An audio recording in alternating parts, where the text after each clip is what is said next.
എല്ലാവർക്കും നമസ്കാരം. വീണ്ടും നമ്മൾ മറ്റൊരു വിഷയവുമായി എത്തിയിരിക്കുകയാണ്. നമ്മളുടെ ഡ്രില്ലിംഗ് സംബന്ധമായിട്ടുള്ള ആ ക്ലാസ്സുകൾ നിങ്ങൾ എല്ലാവരും അത് വേണ്ട രീതിയിൽ എടുത്തു എന്ന് തന്നെയാണ് പ്രതീക്ഷിക്കുന്നത്. റെസ്പോൺസുകൾ ഇനിയും വരാനുണ്ട്. പലരും ഇപ്പോഴും നമ്മൾക്ക് ഒരു റെസ്പോൺസ് ഒന്നും തന്നിട്ടില്ല. അപ്പോൾ അതുകൊണ്ട് നിങ്ങൾ ആ ക്ലാസ്സുകളെ കുറിച്ച് എന്താണ് നിങ്ങളുടെ അഭിപ്രായം, ഇനി ഏത് രീതിയിലാണ് എന്തെങ്കിലും മാറ്റങ്ങൾ വരുത്തുന്നതുണ്ടോ, എന്താണ് നിങ്ങളുടെ അഭിപ്രായം എന്നുള്ളത് നിങ്ങൾ തന്നെ പറഞ്ഞാൽ അതിനനുസരിച്ചിട്ട് നമുക്ക് മാറ്റങ്ങൾ വരുത്തി ചെയ്യാം. ഇത് നമുക്കറിയാം, നമ്മൾ ഇങ്ങനെ പ്രത്യേക സാഹചര്യത്തിലാണ് ഇങ്ങനെയുള്ള രീതിയിലൊക്കെ കാര്യങ്ങൾ ചെയ്യേണ്ടി വരുന്നത്. അപ്പോൾ അതുമായിട്ട് ബന്ധപ്പെട്ട് നിങ്ങൾക്ക് എന്തെങ്കിലും ബുദ്ധിമുട്ടുകൾ ഫീൽ ചെയ്യുന്നുണ്ടെങ്കിൽ അത് പറഞ്ഞു കഴിഞ്ഞാൽ അത് പരിഹരിക്കാൻ പറ്റുന്നതാണെങ്കിൽ നമുക്കത് പരിഹരിച്ച് ക്ലാസ്സുകൾ മുന്നോട്ട് കൊണ്ടുപോകാമെന്നാണ് ഞാൻ പ്രതീക്ഷിക്കുന്നത്. അപ്പോൾ ഇന്ന് നമ്മൾ പുതിയ ഒരു സബ്ജക്റ്റിലേക്കാണ് നമ്മൾ കടക്കുന്നത്. അതായത് സ്ക്രൂ ത്രെഡ്, പിരികൾ. നമുക്ക് ത്രെഡ് എന്നത് നമ്മുടെ നിത്യജീവിതത്തിൻ്റെ തന്നെ ഭാഗമാണ്. നിങ്ങളുടെ കയ്യിലിരിക്കുന്ന പേന മുതൽ പല കാര്യങ്ങളിലും നമ്മൾ ത്രെഡ് ഉപയോഗിക്കാറുണ്ട്. പിരി, ഈ ത്രെഡ് ആയിട്ട് ബന്ധപ്പെട്ട് കുറേ ടേംസ് ഉണ്ട്. കുറേ ടേംസ്, അതായത് നമ്മൾ ഒരു പിരിയിൽ എന്തിരിക്കുന്നു എന്ന് ചിന്തിക്കുന്ന പോലെയല്ല, കുറേ ടേംസ് അതിൽ വരുന്നുണ്ട്. അപ്പോൾ ഈ ടേംസ് എല്ലാം എന്താണ്, അത് എങ്ങനെയാണ്, ഓരോന്നും എന്തുകൊണ്ടാണ്, എന്തിനാണ്, എങ്ങനെയാണ് എന്നുള്ള കാര്യങ്ങളെക്കുറിച്ചൊന്ന് മനസ്സിലാക്കാൻ വേണ്ടിയിട്ടാണ് ഈ ഒരു പ്രത്യേക പോർഷൻ. അപ്പോൾ സ്ക്രൂ ത്രെഡ് ടെർമിനോളജി എന്നാണ് ഈ ഒരു ഭാഗം. നിങ്ങളുടെ 2ാം സെമസ്റ്ററിൽ വരുന്ന ഒരു ഭാഗമാണ്. അപ്പോൾ അതുമായിട്ട് ബന്ധപ്പെട്ട് നിങ്ങൾ ടെക്സ്റ്റ് കയ്യിലുള്ളവർ നോക്കിയാൽ കാണാൻ പറ്റും. അപ്പോൾ സ്ക്രൂ ത്രെഡ് ടെർമിനോളജി എന്നുള്ളൊരു ഭാഗമാണ്. അപ്പം ഇതിൽ വരുന്ന ടേംസ്, ഇപ്പോൾ ഈ പിക്ചറിൽ നിങ്ങൾക്ക് കാണാൻ പറ്റും ഒരു ത്രെഡുമായിട്ട് ബന്ധപ്പെട്ട് എന്തെല്ലാം ടേംസാണ് വരുന്നത് എന്നുള്ളത്. അപ്പോൾ അത് ഓരോ ടേംസുമായിട്ട് പറയുകയാണെങ്കിൽ, ഒന്നാമതായിട്ട് crest. The top surface joint 2 sides of a threat. ഒരു ത്രെഡിൻ്റെ 2 ജോയിനിങ് ചെയ്യുന്ന surface crest. The top surface joining the 2 sides of a threat. അപ്പോൾ 2 ഭാഗത്തെയും ജോയിൻ ചെയ്യുന്ന ഏറ്റവും എക്സ്ട്രീം ആയിട്ടുള്ള പോയിന്റിനെയാണ് നമ്മൾ ക്രസ്റ്റ് എന്ന് പറയുന്നത്. 2 വശങ്ങളെ ജോയിൻ ചെയ്യുന്ന ഏറ്റവും ടോപ്പ് പോർഷൻ, ടോപ്പ് ആ ഒരു ലൈനെയാണ് നമ്മൾ ക്രസ്റ്റ്, അല്ലെങ്കിൽ ആ പോയിൻ്റാണ് ക്രസ്റ്റ് എന്ന് പറയുന്നത്. അപ്പോൾ അത് നിങ്ങളുടെ ചിത്രത്തിൽ എവിടെയാണെന്നുള്ളത് നിങ്ങൾ നോക്കി മനസ്സിലാക്കുക. 2 root. The bottom surface joining the 2 sides of an adjacent thread.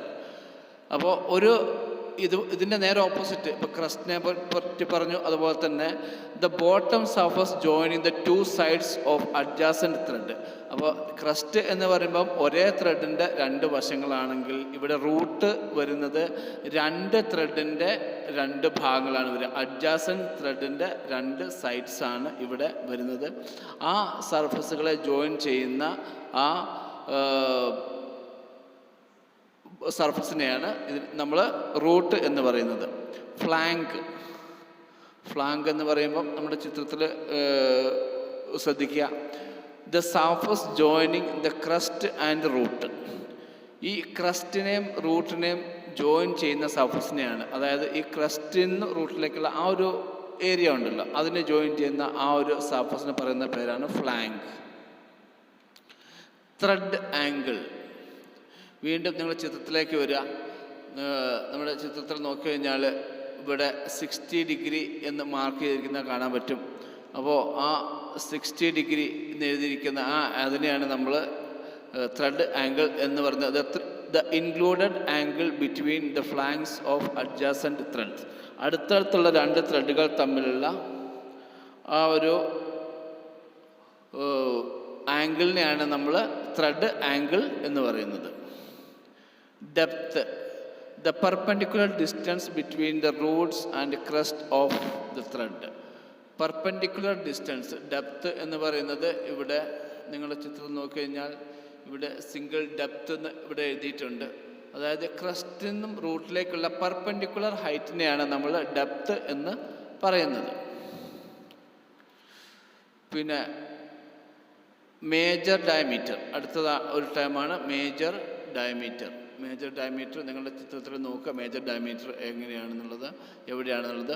In the case of external thread, it is the diameter of the blank on which the threads are cut, and in the case of internal thread, it is the largest diameter after the threads are cut that are known as the major diameter.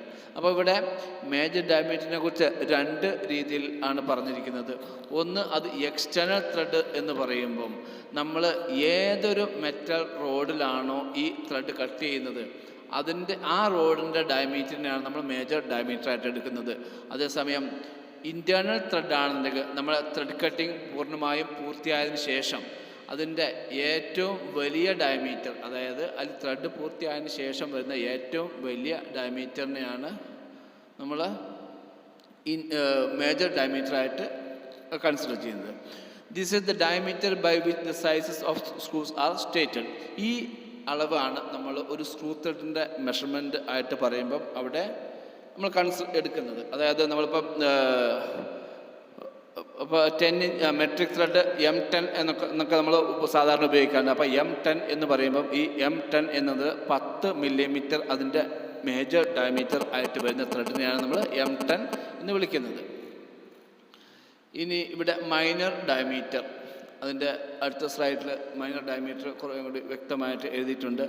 Four external thread the minor diameter is the smallest diameter after cutting the full thread. In the case of internal thread, it is the diameter of the hole drilled for forming the thread in which the thread which is the minor diameter. അപ്പോൾ minor ഡയമീറ്ററിനെ കുറിച്ചും ഇതുപോലെ തന്നെ നമ്മൾ പറയുമ്പോൾ നേരത്തെ പറഞ്ഞ പോലെ തന്നെ അത് നമ്മുടെ എക്സ്റ്റേണൽ ത്രെഡും ഇൻറ്റേർണൽ ത്രെഡും രണ്ട് ത്രെഡും വരുമ്പം എക്സ്റ്റേണൽ ത്രെഡിൽ it is the smallest diameter after cutting the full thread cutting പൂർത്തിയായതിനു ശേഷം വരുന്ന ഏറ്റവും ചെറിയ ഡയമീറ്ററിനെയാണ് നമ്മൾ മൈനർ ഡയമീറ്റർ എന്നുള്ള രീതിയിൽ എടുക്കുക. എന്നാൽ in the case of internal thread it is the diameter of the hole drilled for forming the thread which is the minor diameter. അതായത് നമ്മൾ ത്രെഡ് കട്ട് ചെയ്യുന്നതിന് വേണ്ടി ആദ്യം ഒരു ഹോള് കട്ട് ചെയ്യുമല്ലോ. ഇൻറ്റേർണൽ ത്രെഡ് ആകുമ്പോൾ ആദ്യം നമ്മൾ ചെയ്യുന്ന പ്രോസസ്സ് എന്ന് പറയുന്നത് ഹോൾ ഡ്രില്ലിംഗ് ആണ്. അപ്പോൾ ഈ ഡ്രിൽ ചെയ്ത ഹോളിൻ്റെ ഡയമീറ്ററിനെയാണ് നമ്മൾ മൈനർ ഡയമീറ്റർ ആയിട്ട് എടുക്കുക ഇൻറ്റേർണൽ ത്രെഡിനെ കുറിച്ച് വരുമ്പോൾ. Next, pitch diameter or effective diameter. The diameter of the thread at which the thread thickness is equal to 1/2 of the pitch. എന്ന് പറയുമ്പോൾ നമ്മളുടെ ചിത്രത്തിൽ പിച്ച് ഡയമീറ്റർ വ്യക്തമായിട്ട് കൊടുത്തിട്ടുണ്ട്. നമ്മളുടെ diameter of thread in which the thickness is equal to 1/2 of the pitch. പിച്ചിൻ്റെ പകുതി ഭാഗം ഒഴിവാക്കിക്കൊണ്ടുള്ള ആ ഒരു ഡയമീറ്റർ, അതായത് നമ്മളുടെ രണ്ട് സൈഡിലും പിച്ചിൻ്റെ പകുതി ഭാഗം ഒഴിവാക്കിക്കൊണ്ടിട്ടുള്ള ആ ഡയമീറ്ററിനെയാണ് നമ്മൾ പിച്ച് ഡയമീറ്റർ അഥവാ എഫക്റ്റീവ് ഡയമീറ്റർ എന്നൊക്കെ പറയുന്നത്. ഇത് എന്താണെന്ന് വെച്ച് കഴിഞ്ഞാൽ രണ്ട് മേറ്റിംഗ് ത്രെഡുകൾ വരുമ്പം അവിടെ അതിനെ ഡിനോട്ട് ചെയ്യാൻ വേണ്ടിയിട്ട്, അതായത് അവിടെ സൈസിലൊക്കെ, അതായത് നമ്മൾ രണ്ട് ത്രെഡുകളൊക്കെ മാച്ച് ചെയ്യുന്ന സമയത്ത് അവിടെ വരുന്ന ആ ഒരു സൈസ് ഉണ്ട്. അതായത് നമ്മുടെ മേജർ ഡയമീറ്റർ ആണോ അതുമല്ല, മൈനർ ഡയമീറ്റർ ആണോ അതുമല്ല. എന്നാൽ നമുക്ക് എഫക്റ്റിൽ എത്രയാണ്, എഫക്റ്റിൽ എത്ര ഡയമീറ്ററാണ് അവിടെ വരുന്നത് എന്നുള്ളതാണ് ഈ പിച്ച് ഡയമീറ്റർ എന്നുള്ളത്. പല കാൽക്കുലേഷനിലും നമ്മൾ ഈ പിച്ച് ഡയമീറ്റർ എടുക്കാറുണ്ട്. അപ്പോൾ എന്താണെന്ന് വെച്ച് കഴിഞ്ഞാൽ ആ പിച്ച് ഡയമീറ്റർ പറഞ്ഞു കഴിഞ്ഞാൽ it will be common for both major diameter internal thread and external thread. Next, pitch എന്നുള്ളത് അടുത്ത ടേമാണ്. It is a distance from a point on one thread to a corresponding point on the adjacent thread measured parallel to the axis. അത് എന്ന് പറയുന്നത് വളരെ പ്രധാനപ്പെട്ട ഒരു ടേമാണ് ത്രെഡിനെ സംബന്ധിച്ചിടത്തോളം. Pitch എന്ന് പറയുമ്പം അടുത്തടുത്തുള്ള രണ്ട് ത്രെഡുകൾ തമ്മിൽ ഒരു കറസ്പോണ്ടിങ് പോയിന്റ്, അതായത് രണ്ട് ത്രെഡിൻ്റെയും ഒരേ പോയിന്റുകൾ തമ്മിലുള്ള ഡിസ്റ്റൻസ് എങ്ങനെയാണ്, പാരലൽ ടു ദി ആക്സിസ്. അതിൻ്റെ ആക്സിസിന് പാരലായിട്ട് ഒരേ പോയിന്റുകൾ തമ്മിലുള്ള അടുത്തടുത്ത ത്രെഡുകളിലുള്ള ഒരേ പോയിന്റുകൾ തമ്മിലുള്ള ഡിസ്റ്റൻസിനെയാണ് നമ്മൾ പിച്ച് എന്ന് പറയുന്നത്. ഒന്ന് രണ്ട് പോയിന്റുകൾ പറഞ്ഞ് നമുക്ക് ഈ ഒരു വീഡിയോ അവസാനിപ്പിക്കേണ്ടി വരും. കാരണം വെച്ചാൽ നമുക്ക് വളരെ ലോങ് വീഡിയോസ് ഇവിടെ പറ്റുന്നുള്ള ഒന്ന് രണ്ട് ടേംസും കൂടി ഇവിടെ മെൻഷൻ ചെയ്യേണ്ടതുണ്ട്. അതായത് നമുക്ക് പറഞ്ഞല്ലോ വീഡിയോ ആയതുകൊണ്ട് നമുക്ക് അധികം പോർഷൻസ് ഒരുമിച്ച് കവർ ചെയ്യാൻ പറ്റില്ല. നമുക്ക് എന്നാലത്തെ നമുക്ക് റെൻഡറിങ് ഒക്കെ വളരെ ബുദ്ധിമുട്ടാണ്. അതുകൊണ്ടാണ് ചെറിയൊരു പോർഷൻസ് ആയിട്ടുള്ള ക്ലാസ്സുകൾ ഈ വിട്ടുകൊണ്ടിരിക്കുന്നത്. പിച്ചിനെ കുറിച്ച് നമ്മൾ പറഞ്ഞു. പിച്ച് എന്ന് പറയുമ്പം it is A distance from A point on one thread to the corresponding point on the adjacent thread and measured parallel to the axis. ആക്സിസിന് പാരലായിട്ട് അടുത്തടുത്ത 2 ത്രെഡുകളിലെ 2 പോയിന്റുകൾ തമ്മിലുള്ള ഡിസ്റ്റൻസിനെ നമ്മൾ പിച്ച് എന്ന് പറയുന്നത്. Next lead is the distance of a threaded component moves along the matching component during one complete revolution. For a single start thread is equal to pitch. ഈ lead എന്ന് പറയുന്നത് ഒരു ത്രെഡിൽ അളന്നെടുക്കുന്ന ഒന്നല്ല. അതെങ്ങനെയാണെന്ന് വെച്ച് കഴിഞ്ഞാൽ ഒരു ത്രെഡ് മൂവ് ചെയ്യുമ്പം നമ്മൾ ഒരു പ്രാവശ്യം റൊട്ടേറ്റ് ചെയ്യുന്ന സമയത്ത് ഈ ഫാസ്റ്റനർ, അത് ബോൾട്ടാണെങ്കിൽ ബോൾട്ട്, നട്ടാണെങ്കിൽ നട്ട്, അത് എത്രമാത്രം അഡ്വാൻസ് ചെയ്യുന്നു അതിനെയാണ് നമ്മൾ ലീഡ് എന്ന് പറയുന്നത്. അത് സിംഗിൾ സ്റ്റാർട്ട് ത്രെഡ് ആണെങ്കിൽ pitch and lead will be equal. പിച്ചും ലീഡും ഈക്വൽ ആയിരിക്കും. എന്നാൽ മൾട്ടി സ്റ്റാർട്ട് ത്രെഡിൽ ആ നമ്പർ ഓഫ് ത്രെഡ് സ്റ്റാർട്ടിനനുസരിച്ചിട്ടിരിക്കും ഈ ലീഡ്. അതായത് ഡബിൾ സ്റ്റാർട്ട് ആണെന്നുണ്ടെങ്കിൽ പിച്ചിൻ്റെ ഡബിൾ ആയിരിക്കും ലീഡ് എന്ന് പറയുന്നത്. പിച്ച് എന്നത് 5 മില്ലിമീറ്റർ ആണെന്നുണ്ടെങ്കിൽ ലീഡ് വിൽ ബി 5 + 5 10 ആയിരിക്കും. അങ്ങനെയാണ് ലീഡും പിച്ചും തമ്മിലുള്ള ഒരു ബന്ധം വരുന്നത്. എന്നാൽ സിംഗിൾ സ്റ്റാർട്ടിൽ തന്നെ പിച്ചും ലീഡും സെയിം ആയിരിക്കും. Next, helix angle. The angle of inclination of thread to the imaginary perpendicular line. നമ്മളുടെ ഒരു ആക്സിസിന് പെർപെൻഡിക്കുലറായിട്ട് ഒരു ലൈൻ വരച്ചു കഴിഞ്ഞാൽ നമ്മുടെ ത്രെഡിന് ഒരു ആംഗിൾ ഉണ്ടായിരിക്കുമല്ലോ. എന്തായാലും ത്രെഡ് എന്ന് പറഞ്ഞാൽ നമുക്കറിയാം ഒരു ചെരിഞ്ഞ പ്രതലം ആണ് എന്നുള്ളത് നമുക്കറിയാം.